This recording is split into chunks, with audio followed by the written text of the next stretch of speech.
Estos son 6 creepypastas que no te dejarán dormir.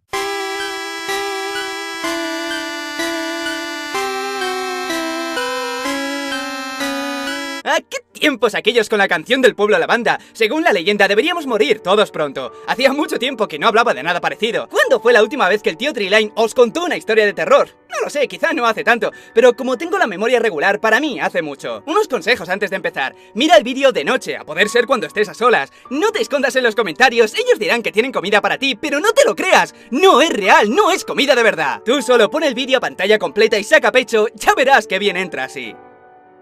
Número 6. The Grifter. Empecemos por algo que circulaba por los foros de 4chan hace unos cuantos años. De vez en cuando aún se puede seguir viendo, pero debido a la fama del vídeo, enseguida se reporta y se elimina. Ocurrió en la sección X, por si alguien no entiende lo que significa, se debe a que el foro se divide en muchísimas temáticas y se ha cogido la costumbre de llamar a las secciones más populares por su extensión en la barra de dirección. Por eso dicen la sección B de 4chan y no lo llaman random, que es el nombre que tiene en realidad. Bueno, el caso es que X corresponde a lo paranormal. Hace tiempo mucha gente comenzó a colgar un vídeo llamado The Grifter, contando que el vídeo tenía algo extraño. Ya no solo el contenido, que como veremos es de lo más extraño, sino que provocaba ciertos efectos a quien lo veía. En YouTube puedes encontrar un fragmento del vídeo original muy corto y sin enseñar las partes más oscuras. En este, en el que puedes encontrar, se ve unas imágenes de un lugar abandonado, una escena con gusanos y por último sale un bebé llorando. Todo esto sin voces y sin música, todo muy fragmentado y sin apenas calidad. El original, antes de que lo recortaran, era muy diferente. Además de ser más largo, se podía ver una secuencia larga de una habitación llena de cunas con bebés muertos. Al acercarse lentamente a uno de ellos, se podía ver cómo les sangraba la boca. La escena de los gusanos que se puede ver aquí es en realidad una bañera completamente llena de gusanos y en la que en un momento dado el que lo graba tira a uno de los bebés muertos en ella y luego a uno que está llorando. De fondo se podía escuchar una voz más bien calmada pero que no se entendía nada. A medida que las imágenes iban siendo más fuertes, la voz empezaba a desesperarse más. La gente del foro que lo vio comentó lo incómodo que era verlo, pero peor aún, era que no podían quitarse la angustia aun habiendo pasado días, no podían olvidarlo. Entraban en una depresión que crecía con cada día que pasaba, tenían constantemente pensamientos intrusivos cada vez con más frecuencia, se imaginaban suicidándose en cada momento, tirándose a las vías si estaban esperando al tren, saltar por la ventana, saltar delante de un coche, y del mismo modo, también tenían pensamientos homicidas imaginándose matando a otras personas. No podían hacer nada por evitarlo. Cuando lo intentaban, otro pensamiento venía como una pelota que nunca termina de botar. Después de un tiempo, algunos de ellos dijeron que tuvieron que ser hospitalizados, algunos por intentar suicidarse y otros por la histeria. Otros, en cambio, directamente dejaron de hablar. Desde entonces, mucho se ha dicho sobre el vídeo, sobre el efecto que provoca en la persona que lo ve. Mira este fragmento e imagina cómo es el resto.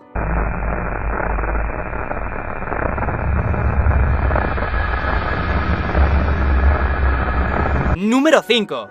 Los cuadros. Un hombre llamado Mike había estado toda la tarde recogiendo plantas en el bosque de Kentucky, sin darse cuenta de que se había hecho demasiado tarde, apenas podía ver el camino de regreso y para colmo, comenzó a llover. La situación era desesperante, pero por suerte, vio una pequeña cabina en la que esperar hasta que parase la lluvia. Al entrar, vio que realmente era muy pequeña, de apenas 2 metros cuadrados, pero lo que más le molestaba eran los cuadros que habían puesto en todas las paredes. Todos ellos dibujos de diferentes personas mirando al frente, le ponía nervioso porque se sentía vigilado, pero tampoco quería tocarlos. Sea de quien fuera la cabina, no le importaría que lo hubiera usado para cubrirse de la lluvia, pero sí que le molestaría que le tocasen sus cosas, así que con ese pensamiento logró dormirse y pasar la noche. Cuando se levantó por la mañana ya no llovía, en su lugar hacía muchísimo sol, pero tenía el cuerpo y la mente paralizados. Cuando miró los cuadros con la claridad del día, vio que en realidad eran ventanas.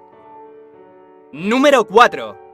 Lisa. Lisa es la historia de una niña pequeña y su amiga imaginaria narrada en forma de diario con unos dibujos que ella misma hizo. En su diario primero nos presenta a Lisa y dice que su amiga, aunque sus padres al no poder verla le han hecho saber que es imaginaria, pero no parece importarle porque por lo que parece Lisa es simpática con ella. En este momento del diario salen a plantar una flor y la niña lo intenta, pero Lisa le aconseja otro lugar porque ahí es donde está durmiendo su padre. Con el paso de los días la niña parece obsesionarse con Lisa, ya no solo la ve en su casa sino que se la lleva al colegio e inocente se la presenta a la profesora. La profesora, que por lo visto tiene el sentido de la empatía con una niña pequeña por los suelos, se enfada con ella diciéndole que no puede ver a Lisa y que no existe. Unos días después de su fiesta de cumpleaños en la que no vino nadie, fue a la escuela y vio que la profesora no estaba, que la habían sustituido por otra. A ella también trató de presentarle a Lisa y tampoco la veía, pero creía que era real. Otro día se fue a dar un paseo con ella sin darse cuenta de que se había hecho muy tarde, por eso cuando regresó a casa, su padre, cuando escuchó que estaba con Lisa, le gritó que se dejara de tonterías, que Lisa era estúpida y que no existía. La pobre que estaba ahí en ese momento se puso triste y se fue. Cuenta que desde entonces no vino a la escuela con ella, a la vez que explica que su padre tampoco regresó a casa ese fin de semana, seguramente porque estaba muy ocupado en el trabajo, pensó ella. Lisa seguía sin aparecer, le escribió una carta y sigue recordando que tanto su profesora como su padre no aparecieron.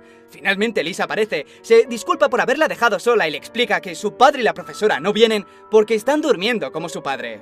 Toda la historia está bien, solo tiene un fallo y es al principio. Si la regla que sigue Lisa para deshacerse de la gente es que renieguen de ella diciendo que no existe, en el primer momento en que sus padres le dicen que Lisa no existe, deberían haber desaparecido. Ella misma lo dice en la primera hoja. Mis padres dijeron que es una amiga imaginaria. O puede que la condición es que se enfaden directamente con la niña, quién sabe. Igualmente es un pequeño detalle que no le resta encanto a la historia original. Por cierto, la creación de este o esta creepypasta, no sé qué género es creepypasta, por parte de Sunny Reiner, es también una historia en sí misma que vio como una historia que había creado que para ella era como poco una tontería. Internet lo volvía no solo viral, sino real. Tanto les llegó a impactar que cuenta cómo le escribían personalmente para preguntarle si la historia había ocurrido de verdad, si le había pasado a ella. Gente que directamente no se lo cuestionaba si era o no real, y le enviaban su apoyo por lo que había pasado, e incluso le llegaron proposiciones para hacer una película.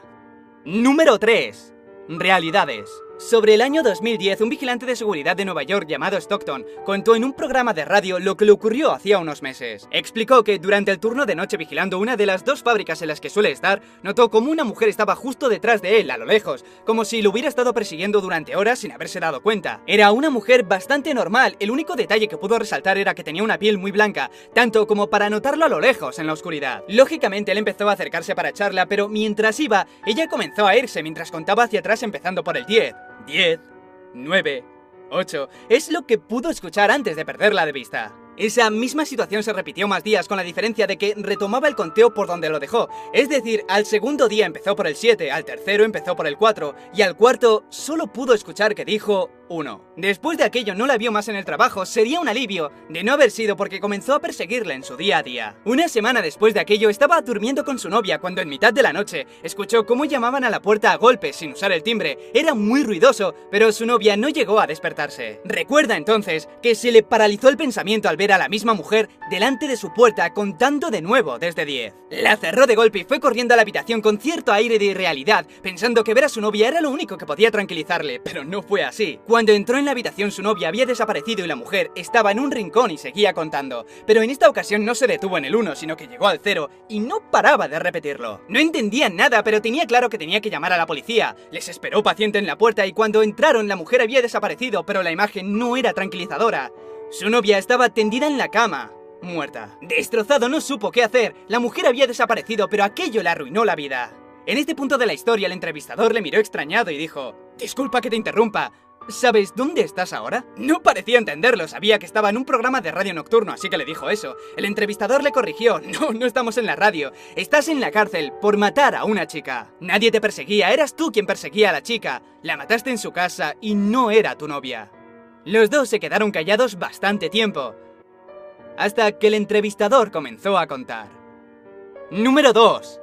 Annie96 está escribiendo. Annie y Dave, dos antiguos amigos de la infancia, estaban chateando durante una de las noches de enero. Durante la conversación, Annie le dijo que podía escuchar cómo alguien estaba caminando cerca de su casa, por el jardín. Supuso que tenía que ser él, Dave, ya que era el único que sabía que estaba sola en casa e imaginó que trataba de asustarla, por eso le dijo que parara. Además, en un momento ella parece reconocer la cara de Dave y le pregunta por qué se parece tanto a él si no es él, no lo entendía. Al rato, esa persona se metió en la casa y ella, desesperada, no sabía lo que hacer. Dave le dijo que se escondiera en alguna parte y llamara a la policía cuanto antes. Ella no paraba de pedirle ayuda, estaba muy asustada, pero de repente se tranquilizó. Comenzó a decirle que todo estaba bien, que no tenía que preocuparse de nada, que ahora ya no tenía miedo, que ya había pasado todo. Siguieron hablando un poco sobre lo que había pasado y todo parecía estar bien, pero Dave le preguntó una cosa: ¿cómo puedo saber que eres tú? En ese momento lo único que pudo ver es que Annie estaba escribiendo, y al momento se desconectó. Número 1. Niños malos.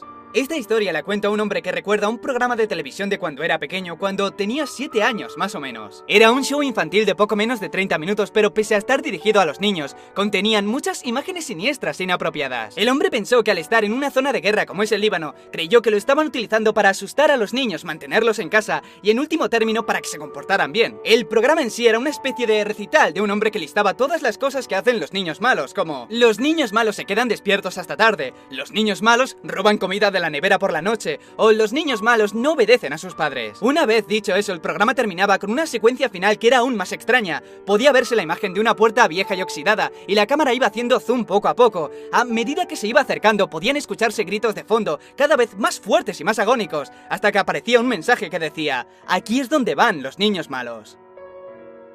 Tiempo después, ya con 22 años, el hombre se hizo reportero gráfico. Aún sin poder olvidar el show, decidió investigar un poco para conocer el estudio que grabó todo eso. Le llevó más tiempo del que pensaba, pero finalmente encontró el lugar. Hacía mucho tiempo que la habían abandonado, las ventanas estaban rotas, las paredes destrozadas, los muebles quemados y todo cubierto de polvo. Mientras hacía fotos de todo eso, encontró una puerta un poco separada del estudio. Estaba cerrada, pero gracias al paso de los años lo tuvo muy fácil para forzarla.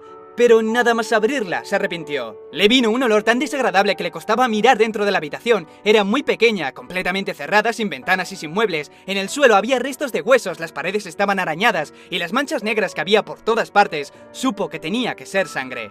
Sin embargo, lo que le paralizó durante minutos fue que en el centro de la habitación, colgando del techo, había un micrófono.